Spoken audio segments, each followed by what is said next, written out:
Hello అండి. 23 years male పేషెంట్‌కి ఈరోజు ట్రాన్స్‌ప్లాంట్ ప్లాన్ చేస్తున్నాము.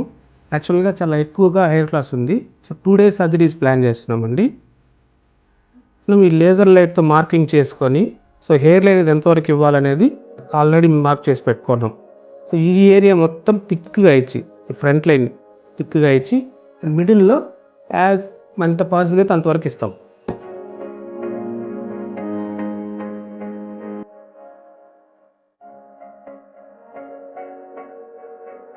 This is the final outcome of the 2 days surgery అండి. మీకు ఎలా అనిపించింది సార్ సర్జరీ టైంలో? చాలా పెయిన్ ఏమైనా అనిపించిందా? డిస్కంఫర్ట్గా ఉందా? అంత బాగుంది. మీ రిజల్ట్ మీరు అనుకున్నట్లే వచ్చిందా? Yes sir. మనం అనుకున్నట్టే హెయిర్ లైన్ డెన్సిటీ ఫుల్గా ఇచ్చి అండ్ మిడిల్లో డోనర్ సైడ్ సపోర్ట్ చేసినంత వరకు మనం కవర్ చేసాం. అండ్ అలాగే ఎగ్జిస్టింగ్ హెయిర్ ఉంది కదా, సో అది పడిపోకుండా ఉండడం కోసం రెగ్యులర్గా పిఆర్పి ఆర్ జిఎఫ్సి కంపల్సరీ తీసుకోవాలి. ఓకేనా? Thank you for trusting us. ఏమైనా ఇబ్బంది ఉంటే ఖచ్చితంగా మాకు కాల్ చేయండి.